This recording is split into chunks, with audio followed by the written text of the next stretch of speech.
I'm going to break it down everything into super simple steps, and we're just going to create this really nice and tiny painting, which, by the way, this is also a great Christmas card painting. So let's begin. I'll just quickly run you through the supplies that I'm going to be using. I'm using a small piece, I think this is almost 6 by 4 inches of HANDMADE Cezanne 300 GSM 100% cotton paper. This one here that I painted yesterday is actually Blue Pine Arts 100% cotton professional grade paper. This is 220 GSM. It has this wonderful organic texture, which is very different from HANDMADE's texture. But you know, since I've been painting so much on this paper, for example, let me show you something. I also made like this tiny painting the other day. So I've been painting a bunch on the Blue Pine Arts paper. So today I just felt like switching things up, and that's why I'm using the HANDMADE paper. I am also going to be using my new Blue Pine Arts Gilded Neutrals palette. So this is a palette that I designed in our range of handmade watercolors that are made with light, fast, and pure pigment paints. And within this palette, we're going to be using Trupti's Indigo and Coubert's Gold. Both of these color, I think, are made for each other. So what I'm going to do is actually pop out this full pan. So as you can see, I have like full pan and half pan versions of different paints. So because Trupti's Indigo and maybe like, Trupti's Gray, all these colors are like colors that I use a lot, especially in my large paintings. And that's why I have some of these colors in, in full pan versions. We're gonna have a lot of intuitive watercolor fun today. I'm really excited. As for my brushes, I'm going to be using a whole range of different brushes that I have. So some of these brushes, like these smaller brushes that I have, I'm going to be using them to paint the pine trees, some of the thinner lines and birch trees and things like that. And also to add these tiny golden birds that I love to add in my signature style of painting. And some of these bigger ones are for, larger blocks of color, because when you're painting a foreground like this, and when you're covering a large area, then using a smaller brush is going to make the whole process so frustrating. So it's always a good idea to get used to larger brushes, even if you're making a tiny painting like this. And this one over here particularly, this is the Silver Black Velvet mop brush. No, sorry, it's an oval brush. But I'm going to be using this to blend out some of the, the misty mountains that we're going to paint. All right. So I leave the links to all of these supplies that I've used later when I, upload this video to YouTube. And then for my palette, I'm using this ceramic palette that I really, really love so much. This, by the way, is a pan of Trupti's Grey too. So it's something that I was using before. And what I really love about this ceramic palette is that you can just keep your pans of paint like this if you want to like drag out some color. And this palette I use extensively because it has really deep wells. Now this, before you ask me where you got it from, let me tell you, I thrifted this for like $1.50, Canadian dollars, that too, from a thrift store. So ceramic surfaces are always the best to use to mix watercolors. And I'm also going to be using my Blue Pine Arts swatch book. So this is a product that I designed for my creative practice. You can get this from our website, but this book is absolutely amazing because you can kind of swatch your colors, test your color mixes, swatch your techniques and things like that. But I usually use this to test my values. Now this is a really important part of making a painting like this successfully, because the entire success of creating a monochrome piece like this and still making it look like full of light, full of fog and mist is maintaining the values. And what do I mean by value? So when I say value or the tone of a color, what I mean is the lightness and the darkness of a color. So anytime you're about to jump into a painting, it's always a good idea, especially when you get a new color, to make this value scale. All right, it's really simple. You start from the highest concentration and then you keep adding more and more water and swatching it out until you get the lightest shade. So value means the depth and the darkness of a color. So over here you can see this is almost like thick paint of Trupti's Indigo that I'm using today. So this beautiful color is a mix of three pigments, PB15, PB19, and PBK7, and that's what gives it this inky depth and darkness and an atmospheric moodiness to this color. And so what you do is basically just get the strongest color with the least amount of water, put it down, and then keep mixing mixing a little bit of water and swatching it and swatching it. So you're really just going from the darkest value and adding a little bit of water for each of the swatch to come to the lightest value. And then you have a key, you have a value key in front of you that's gonna tell you what shade of this color are you going to use in what layer of this landscape. And successfully using different values is what creates the push and pull in landscapes like this. So for example, you can say that this bit of the mountain over here or the hill is farther than this over here, right? And so you can just like balance all of these values and create some depth and distance. All right, so this is the value scale for Trupti's Indigo. You can see just how much of a range you can get in this color, which is really good for monochrome paintings like this. As for what else am I using in terms of supplies? I'm using a huge bowl of water over here. One of the mistakes that I see a lot of artists make is they use tiny jars of water, which can be really frustrating. Use a big bowl of water to really just make this easier on you. Otherwise, it's really annoying to keep switching the water over and over again. For my backing board, this is a really lightweight board called a gator board, which is awesome because it's just a foam board encased into sort of like veneers. It's super lightweight. I love it. My friend Brittany Tuff put me up to it and I'm forever grateful to her for it. I've also used a masking tape, and now what I'm going to do is I'm going to keep the masking tape underneath my board to elevate it. So really I should start listing gravity as one of the supplies that I use in my watercolor practice, because see how my board is elevated now?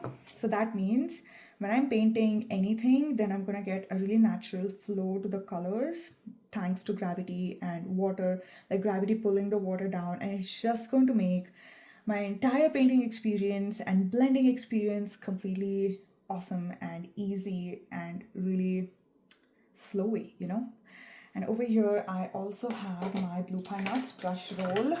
There are like a ton of brushes on this. I just wanted to give you a look at like how many brushes I have, and they have all these different pockets that I use to travel and also in my studio use. So let's just keep this over here. We don't really need that. I'm also using a misting bottle. Now this is also really important because right off the bat, as soon as we start to, we sit to paint, we're going to mist the paint that we're going to use. All right. So get into the habit of misting your watercolor pans multiple times, at least 5 to 10 minutes before you start painting. And that way you're just going to get a nice juicy load of color, which is going to be awesome. So I'm also going to spritz the gold over here. Just going to set it to the side. All right. Okay. Now, as my paint pans are soaking in, let's go ahead and make this painting. So really now my mission is to take this composition and to scale it down. And what we're going to do is maybe just make a light sketch. So I'm going to get my pencil. This is a little darker than I usually like to go. I can't find my other pencil anywhere, so let's just go with this one. So what we want to do is just get a light drawing or like a light sketch of the elements that we want to put in. Now, sometimes I don't do that. Like for example, over here, there was no sketch in this. I just went straight in with my paints and my brushes because this is the kind of intuitive approach that I take in the landscapes that I paint.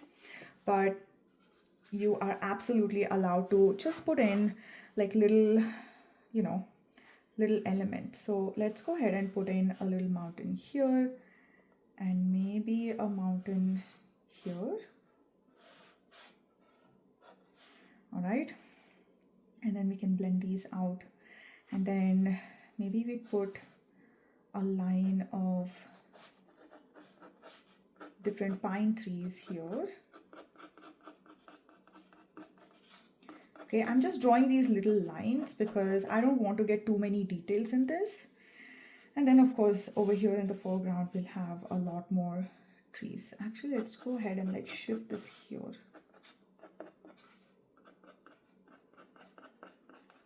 And let's bring in some of that like scale in this, shall we? And this just gives you an idea of like where to start putting in the pine tree details and all of that stuff. And if you want, you can also go ahead and put in your final pine tree, their tree trunks. So I love putting in a tall tree kind of like on this side, just because it just is compositionally so pleasing. We can just go ahead and put in another one over here. And since I don't really want to be too structured and rigid, because so I'm just going to leave it at this, because a large part of painting something like this, at least for me in my process, is to kind of what you're doing is you're allowing this painting to emerge from the whiteness, from the fog. So I don't take a super structured approach to the paintings that I make, but this is already looking fantastic. So we can go ahead and get started. If you're watching this, let me know what's your name and where you're joining me from, and if you're going to be using this for like a personal painting, or if you're going to be doing this for a Christmas card. I'm really excited to see and hear like how you're planning to implement this combination of like shimmer watercolors with, you know, deep inky colors like this.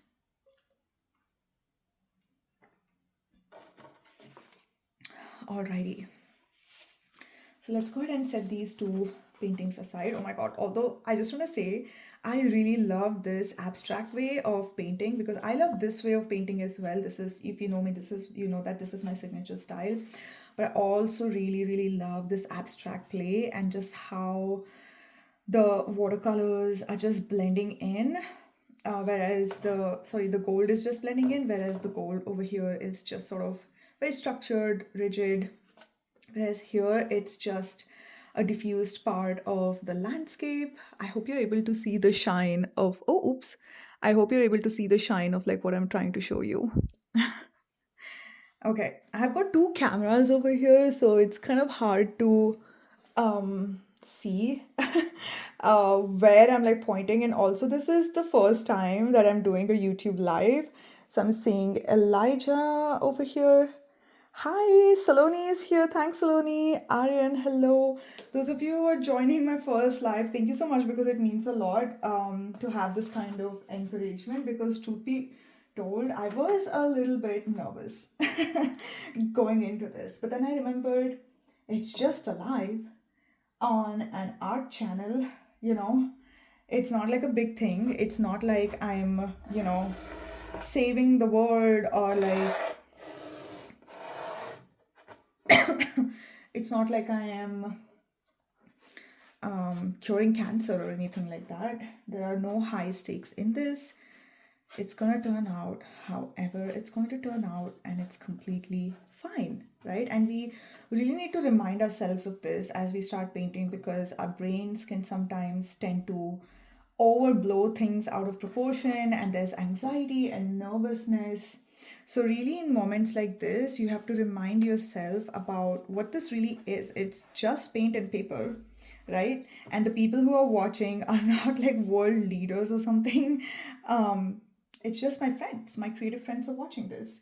So I've gone and taken some clean water with this Princeton Neptune 1-inch flat brush, and all I'm doing right now is just evenly coating the paper with clean, clear water.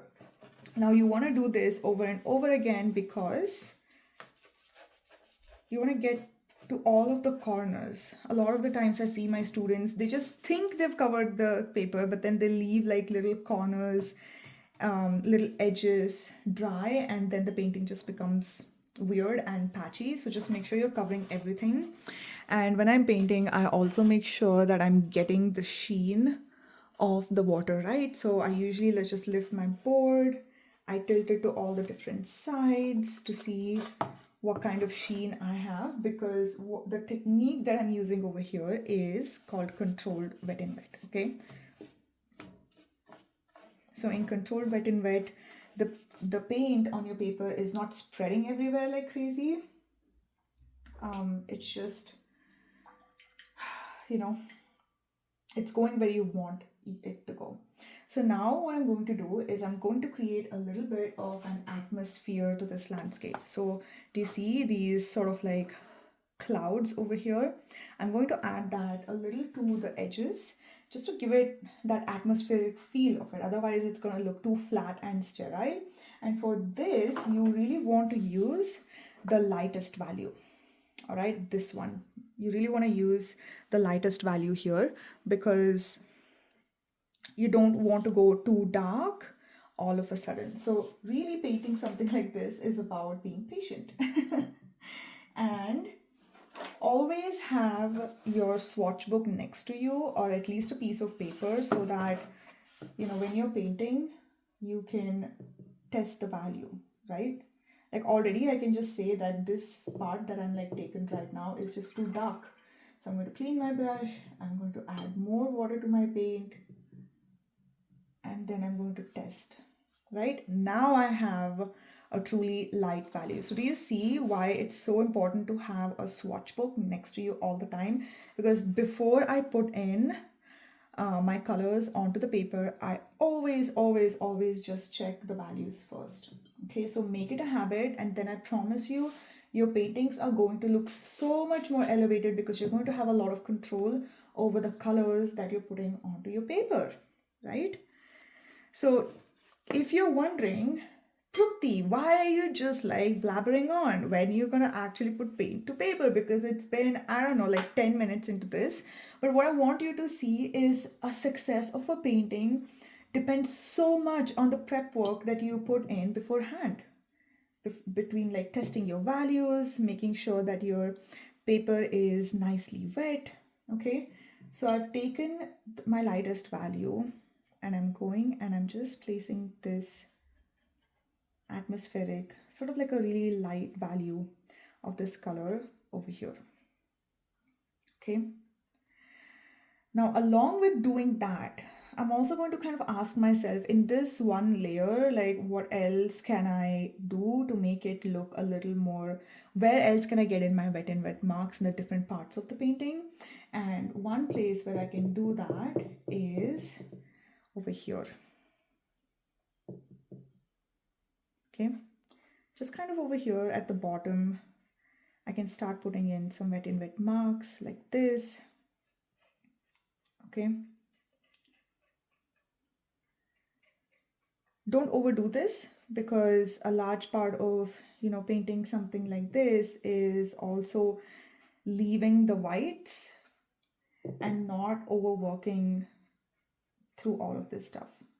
Okay, so again, as you can see, what I'm doing is I'm just playing, right? I'm not doing anything that is super rigid or super structured. I allow myself to paint and play with the things that are coming from within me, and that requires a level of letting go of control, letting go of perfectionism, and not having hard set expectations when you go inside of a painting. Okay, so I hope you're picking up all of this by now, that mindset is also so important to making paintings like this. So I can see now that the paintbrush, my brush strokes are really holding onto my paper. They're not like spreading everywhere. Okay, so let's go ahead and paint this Father of Mountain wet and wet, because I want it to be pushed back. I want this mountain I want it to appear farther back than this mountain over here. So I'm gonna go ahead and grab a slightly darker value, not too dark, okay? And using the controlled wet and wet technique, I'm going to start putting in this mountain here.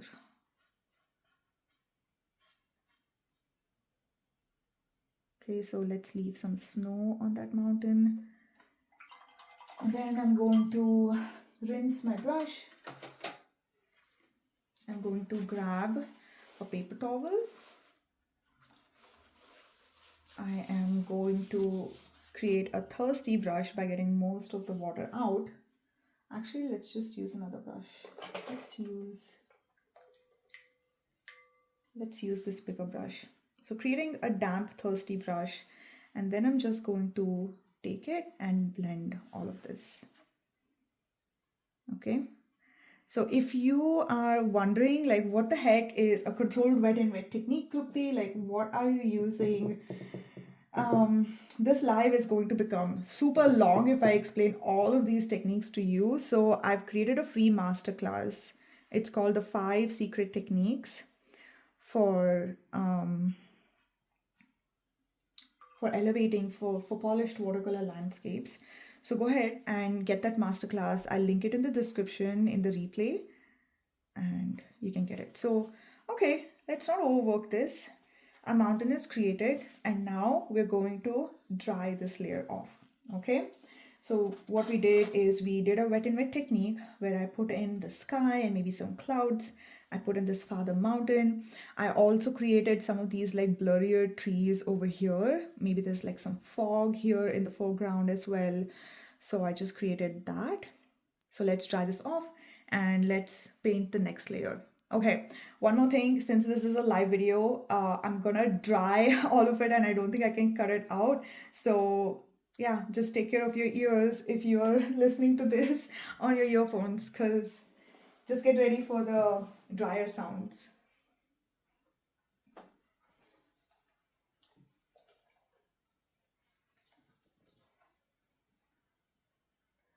To the 4 people who are watching my first YouTube live, can I just say I appreciate you so much, and this means a lot to me that you're here, because this is the beginning of my YouTube journey. And you know, always, no matter how big the numbers get or whatever, your support always counts. And I know that you're a human taking time out of your schedule and watching this, so thank you so much. I'm really grateful.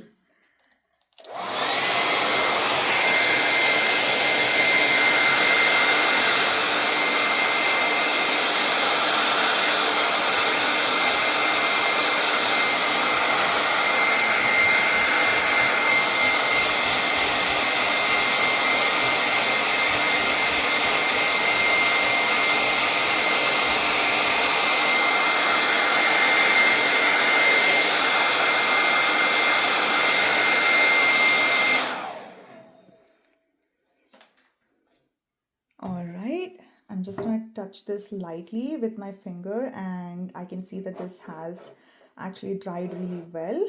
Okay. Now for the next part. Now we're going to paint this bit of mountain over here. And as I'm doing that, I'm going to bring in a darker value. So now what you need to pay attention over here is how the painting dried a lot lighter than what it was looking wet. And that is a property of watercolors. Your colors are always going to dry 1 shade or 2 shades lighter. So the principle is the color that you want, if that is the accurate color when you're laying it down wet, that means you've got the wrong shade down. You need to like kind of, it needs to look slightly darker when it's wet, because when it's gonna dry lighter. All right, I hope that makes sense. Okay, so now we just worked in the lightest, these lighter values. Now we're gonna go kind of to this value over here. I don't know why I keep moving this over here. Anyway, we're going to move to these couple of values to get in this mountain over here. Actually, I think I'm going to just use this value. Okay. So this time, now I'm going to be painting this wet on dry, and I'm also going to be using the blending technique. All right. So this is my blending brush, my silver black velvet brush. Um, I'm going to create a thirsty brush out of it. I can also actually alternatively use this oval brush. Since I showed you that in the beginning, I'll just use this. Okay, so what I've done is I've like loaded it up with clean water, and I've gotten most of the water out of this brush. Okay, so if you want to see more of this blending technique, then definitely grab that free masterclass that I told you about, because that is going to unlock all of the micro adjustments that you need to create for your basic watercolor techniques to really elevate your landscapes. Okay, so I'm testing my values again. Let's add a little bit more water to this.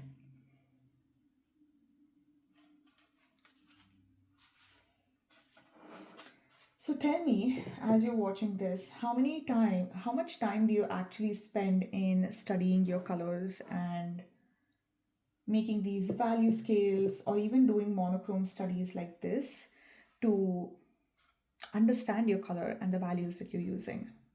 All right, so using my round brush, I'm going to go ahead and place this mountain over here. Now, what is important is I'm elevating my board a little bit. And I'm just also going to use the tip of my brush just to create this little bit of texture over here. And I'm going to create a pool of water, this beautiful bead of water, as they say in watercolors. And using my blending brush, I'm just going to touch it and drag it. Slow and steady, super, super calm. There is no rush. There is nowhere else you need to be, and there is nothing else you need to be doing as you're making this painting, okay? And that's it. Really, you don't need to do anything more than this. It can be as simple and as easy, because I see a lot of people, fidget around with watercolors and do a lot of like finicky movements to get something like this. But observe just how effortless this blend was, just because I kept the bead alive and I used a damp brush to swoop it across. Okay, this is my blending technique.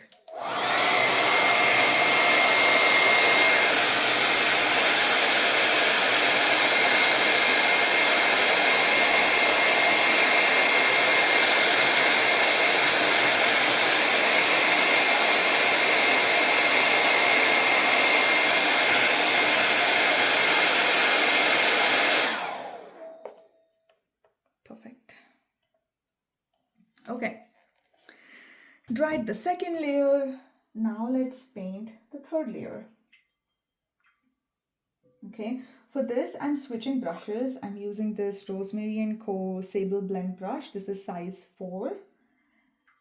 And now I'm going to start painting these trees over here, and I'm going to increase the detail. So painting something like this with a lot of perspective, right? This is a super small size. How do you make the mountains look like this one is farther than this one, right? It's also lighter in value, but also it's fuzzy and less detailed. So as we move closer to the viewer, we're going to keep adding more details.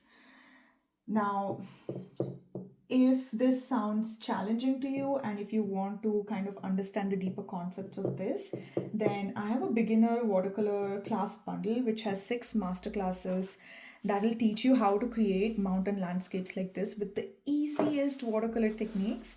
And all of these classes are literally like, half an hour long, and they're like really small. You don't have to put your life on pause to learn how to create stunning landscapes like this. So they're all on sale right now for a holiday season. So before December 8th of 2024, you get everything at 25% off, which is awesome, including all of the art supplies that I'm using. This swatch book, the Blue Pine Arts Gilded palette, all this beautiful, Trupti's Indigo, Kuber's Gold, other colors. Everything in our shop is at 25% off. So at any point, if you feel like, yes, I'm ready to use better tools, I'm ready to use better art supplies, and I'm ready to learn how to paint landscapes like this in the easiest way, because if you're like me, oh my god, I do not like working hard in watercolors. Okay, this is my medium to relax. I don't need to make this any more complex than it actually is. So I'm just thinking, how do I want to actually approach this? Do I want to just put little details, or do I want to put more details? Let's just put more details in this. Okay. So now I'm going to use a slightly darker color. And again, this is like so important to check that you're using the right shade and what it looks like when you're blending. This is why I really love to use the swatch book like this, because you can see how there's just so much checking and blending and all of this stuff that I can do over here before I go in with my final painting. Okay, so please make watercolors easier on yourself. All right, so loaded up my size 4 brush, and I'm just going to start painting these trees.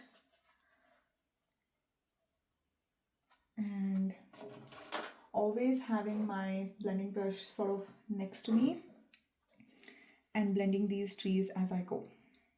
Okay, see that? You can also sort of just lay the clean water down here and then start painting this, watching the colors sort of blend at the bottom. There's so many different ways, really easy ways that you can paint something like this. Okay, so I'm just starting to add little details, little ruffles to these pine trees over here, right? Making it look like it's part of this hill.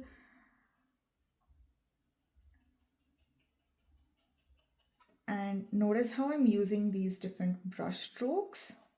So I am using the tip of my brush, but as I come down, I start using the side of my brush, the body of my brush. And you can also sort of vary the value of the colors that you're using, even in this section. It's really, really awesome to see it like that. And then you can also take your paper towel and start dabbing at the bottom over here so as to not create any harsh edges. Okay. If at any point of this painting journey, if you're feeling like it's hard or you have any questions, please drop these questions in the chat. I also have a free Facebook community of watercolor enthusiasts and artists just like you, where you can come and join, share your paintings, and then also ask your questions. I'm usually there in that community to support the people in my Blue Pine Arts watercolor community. So it's free. I'll leave the link below. You can join us anytime you want. And notice how I'm just using lighter values as I'm moving to the side over here. See that? And this just creates such a beautiful depth in all of your paintings.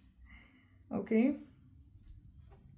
So take a Sunday, take a couple of hours, no matter what time for yourself, and indulge yourself in painting slowly like this, because this isn't just about making a beautiful painting like this. This isn't just about making a Christmas card. This is about extending self-love towards yourself by bringing in that level of slowness and a pause in your life, because we're always just rushing all the time. I don't know about you, but I know that I am.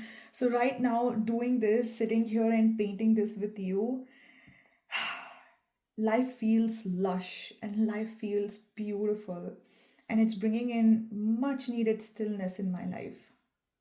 All right, let's go ahead and dry this layer off.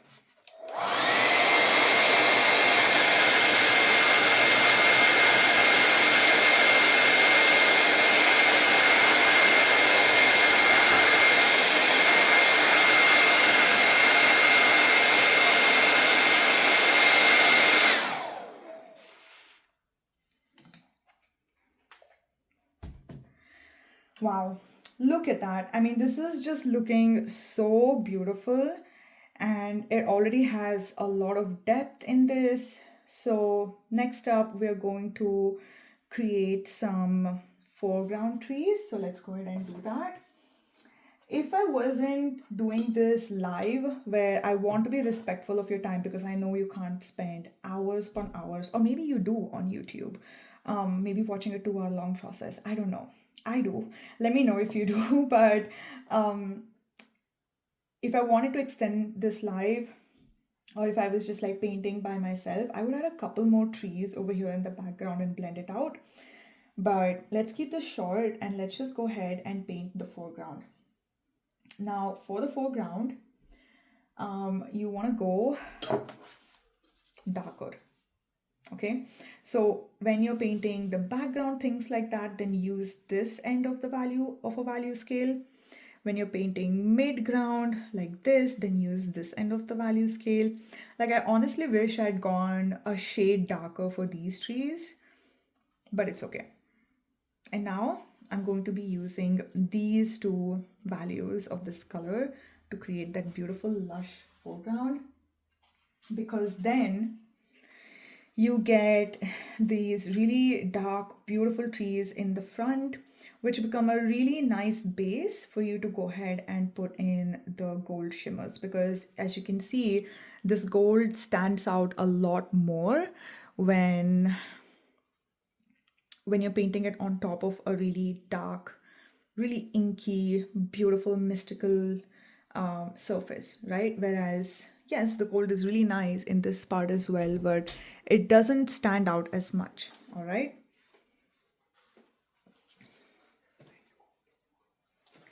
Okay, so let's go ahead and paint the foreground trees. Now, what brush shall I use for the foreground? For that, for the foreground, I'm going to use this Raphael Kolinsky Sable size 8, which is also nice and round. I could have also alternatively used the Silver Black Velvet size 8, but if you can see, both of these brushes are size 8 rounds, and see how much tinier this brush is compared to this one. Whereas I really love the longer length of this brush head and the kind of marks that it creates. I really love it, so I'm just going to use this. And now for this shade, I'm going to use a much thicker and creamier consistency. Now, as you can see, because this full pan of paint has been sitting, soaking in water over here, with very light touches of my brush, I was not pushing hard inside that paint at all, but look at the saturation that you get in the paint, right? Look at that. Like, it's absolutely incredible what pure pigment watercolors can do, because they really take out so much frustration. If I were using student grade colors to recreate this would have looked a lot more chalky and a lot more muddy. But because I'm using really high quality hand mulled watercolor paints, look at the lovely transparency that I've got going on here, right? And this stuff matters because this makes a lot of difference in your paintings. Okay, so I've tested the value. I love how indigo looks almost black when you're using it in pure concentration. So yeah, I'm just gonna use probably the second darkest one. I don't know. So we're going ahead and we're painting the foreground piece. Okay, so now if you're not comfortable with using a big brush like this to paint trees in a tiny painting, that's fine. You can go ahead and use a smaller brush, like a round 4 brush. But I would suggest, just for this painting, stretch outside of your comfort zone and practice painting with bigger brushes, because unless you get outside of your comfort zone, you're never going to be able to paint the things that you want anyway. Okay, so what I'm gonna do now is actually take this tree, kind of extend it sort of taller than this, and it's just gonna merge with this tree, which I'm okay. I'm using the tip of my brush to just lightly paint the tree trunk, and see how I'm using the absolute tip to paint the top of the pine trees. And I'm using little dancing movements with the very tip of my brush. And this is how you create really nice and natural looking brush strokes. Okay, get the excess paint out of your brush so that you can get some nice textures. You really want sort of a cream or honey consistency of painting, and then the ruffled edge of the brush, when I just lightly press it, it's creating all these beautiful pine tree ruffles. But observe how I'm not working hard for it. I just do not believe in making any part of your creative process hard, because what's the point of making this unenjoyable, right? Like, even if you don't like painting trees the way that I'm teaching it, don't do it. Don't do it just because a teacher is saying you need to do it, but give it a try. Give it a try once, stretch outside of your comfort zone. And then if you still feel like, this stuff is not for me, then don't do it. So as I come down, I'm using the body of my brush to just get in more color. And then all I'm going to do is just add the foreground trees, but also vary the size of the trees. Some trees are shorter, some trees are longer. And this is what creates a very natural looking forest for like what you're painting. Okay, everything is a freaking hack for me because I just found out a way of painting with watercolors that is super intuitive, but that is also really nice and elevated looking. Like, this is not about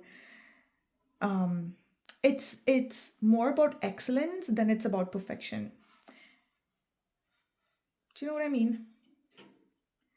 Okay, let's put like another one here, a nice tall one.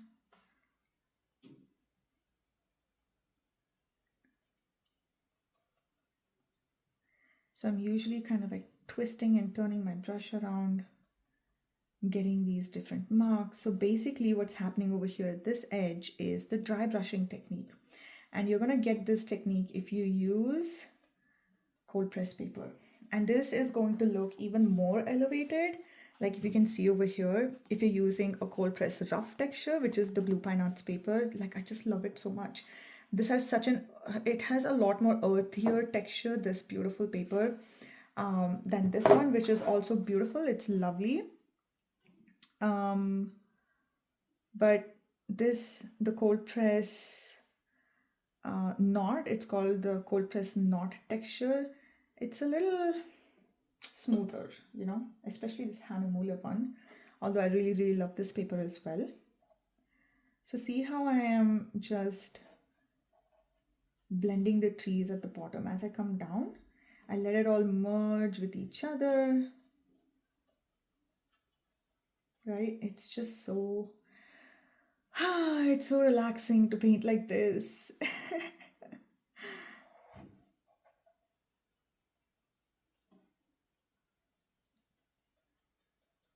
Are you enjoying these lives? Let me know, because then I can do more.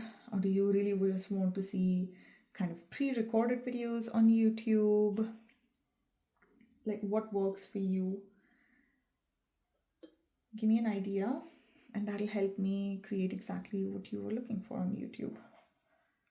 Okay, this one, let's make it kind of look like it's peeking out of the frame.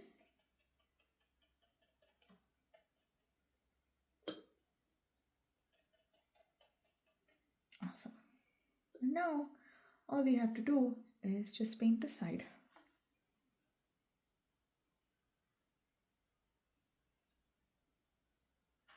Maybe this one, we kind of make it a little bare at the top, right? Not all pine trees are nice and fluffy. And again, I'm just using the same brush because, you guys, I am a lazy painter. I do not like I keep repeating this because I feel like you really need to kind of understand this. I work hard in the other areas of my life, like in running this business and all of this stuff. Life generally just sort of feels hard these days with a lot of anxiety coming up and all this and that and everything. This is my painting, my creative process is the last place that I want to make it hard on myself. So really a question that you need to ask yourself is, where are you making things unnecessarily hard in your creative practice? Okay, awesome. And just like that, our foreground is done. And the amazing part is, because I used cream and honey consistency of paint, you can see that this part has already dried and these parts are continuing to dry. So I don't really need to use a hair dryer. I'll just allow these parts to dry while I paint on this part over here. Okay, now let's go ahead and put in some golden pine trees. Okay, so today I just am in the mood of bringing a level of whimsy, a level of maybe even abstraction to my paintings, and that is why I just felt like adding these golden pine trees. And this is just one of the ways to elevate your paintings with shimmer. So if this is your thing, if you're just as mad about gold and indigo as I am, then you have the full permission to add as many gold trees for your painting as you want. Sure, you can leave this just as it is, but I go through different seasons of, traditional watercolors as well as whimsical watercolors. So this is my half pan of Kuber's gold, and you can just see how nice and creamy this gold is. It just shimmers and shines so beautifully. Here, let me just bring it a little closer to you guys so you can see. Do you see that?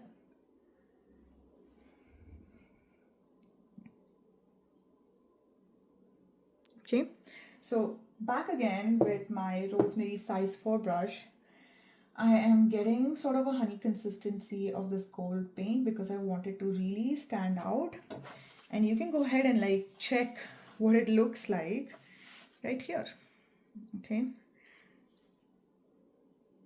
See, like, this is the punchiest, the best gold I've ever used. It's called Kuber's Gold. You can find it in our Blue Pine Art shop again at 25% off till December 8th. And it is such a sensational gold. So using the tip of my brush again, I'm just going to repeat the same steps for the pine trees. Okay, do you see that? And I just love how this gold lays down. Oh, it's so beautiful. Oh, wow. I am in love with this. Oh, this is gonna make such a nice Christmas present for one of my friends. This is going to also make a really lovely Christmas card. So it depends on you. Like, do you want to just leave this at just one tree, or do you want to do more? Maybe you just want to make an entire row of trees over here. It's completely up to you. I don't know how many trees I'm going to make, so let's see.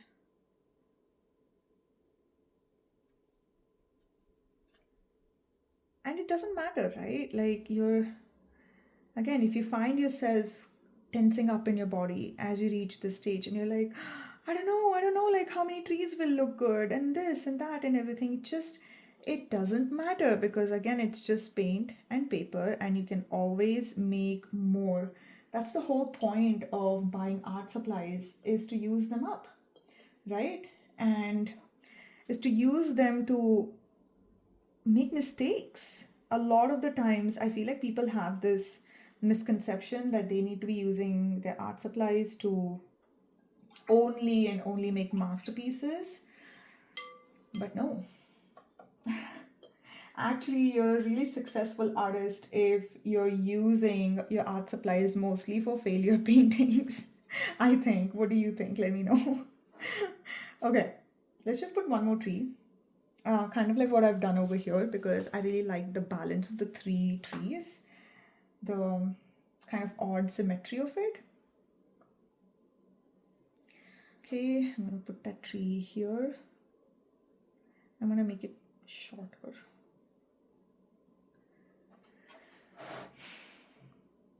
I hope the camera angles are like really showing you the incredible, like the jaw-dropping shine of this Kuber's gold.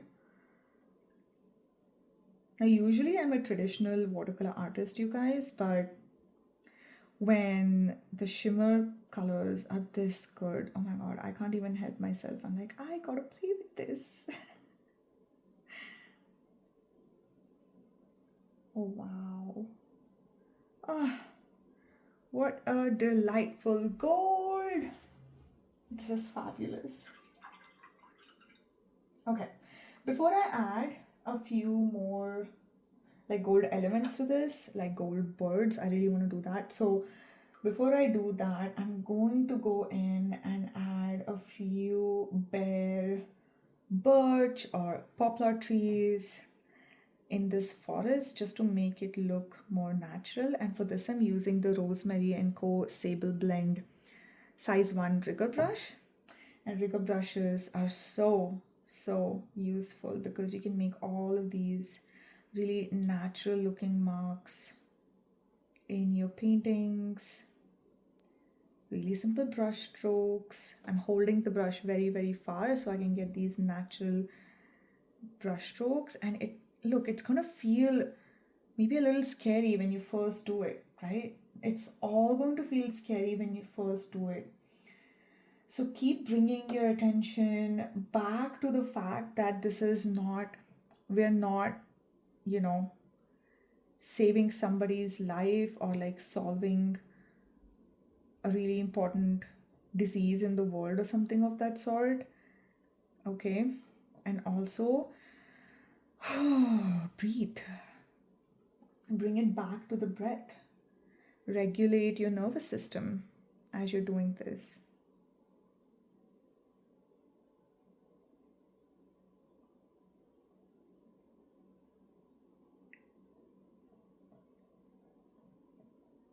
Wow, look at that. Look at that. Woohoo! I just love how immediately these trees added a lot of, really nice depth and texture and made this forest look like really natural. Okay, so now let's go ahead and add some birds to this with some gold. So for this, for adding the birds, I usually use a tinier brush, like a round zero or a round one, but I'm using the Princeton Velvet Touch. It's got a long round and it's size 4. So it actually really compares to this brush, which is also a size 4 long round brush. But this one is a lot stiffer and has a lovely pointed end for me to paint tiny birds. So I'm just going to do that. I'm going to, first of all, paint a little bird that's maybe just sitting on this branch over here. Okay, can we do that? Let's try that. That would be kind of cool to play around with. Okay, so let's extend this branch a little bit first. And then very simple shapes. Okay, just a long oval over here. A little head. A tiny little beak. Yeah, and it's just sort of perched over there. And it's a delightful detail. Like if you're selling this painting or if you're gifting it to someone, and if they're definitely going to stare at it for a while, and they're going to be like, oh my god, look at that bird over there. So let's make one that's sort of like flying away with its wings flapping down. I'm trying to place the birds where there's a darker value of blue because it's just so much simpler to do it that way. Okay, I'm going to place one here. And again, if you're noticing, these are all like really, really simple brush strokes, right? Let's add some here.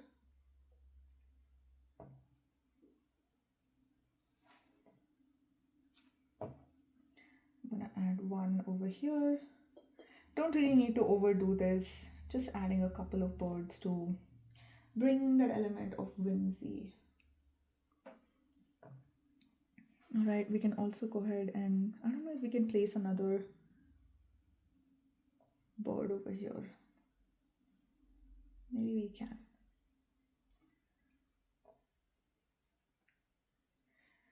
It doesn't matter because at the end of the day, it's just all going to look so beautiful.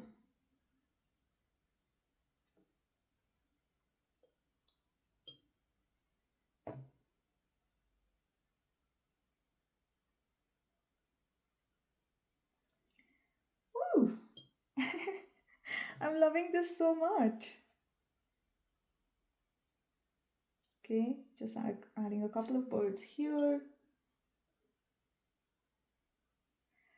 Maybe a couple of flying birds here. Little gold bits. Little touches of magic. And like a childlike mystery in our paintings. And that's it. This is how easy it can be to paint something like this. All right, you can replicate the steps, you can make this bigger or smaller, however you wish to do it. And now it's time to sign your painting. Now, in this, I signed my painting with the gold, which is just lovely because it just is. Do you see this? It's just so nice and delicate and beautiful. But now I'm wondering, do I want to add another shimmer to it or should I just go with the gold? I'm just gonna go with the gold. Okay. Always sign your painting, even if you're making Christmas cards. Okay, it doesn't matter. I'm going to sign my painting sort of this way. And just using the tip of my brush. You can use a smaller brush for this. I'm just using the same bigger brush because I just have a lot of practice doing this with this brush. And it has such a wonderful little tip. Look at that. Just a little golden sign at the edge. Because I believe that an artist's sign and name should always be visible, front and center. A lot of people think that this is egoistic. I don't care, okay? Because an artist needs to be recognized. And anytime I go to a hotel or like anybody else's house and I see a painting, I'm always looking for the artist, okay? So never be ashamed of putting your signature on a painting, especially in a really nice shimmering color like this, okay? Own up to your creative magic and the joy that you bring in other people's lives. Okay, now it's the satisfying part of peeling the masking tape and seeing the magic of this piece come alive. So, what did you think of this? How did your painting turn out? If you tried this, please tag me on Instagram. It's at Trupti Karjani or at Blue Pine Arts, my brand. And if you're in our Creative Club free Facebook group, then please come and share. Especially if you make like a Christmas card with it. It would be so awesome.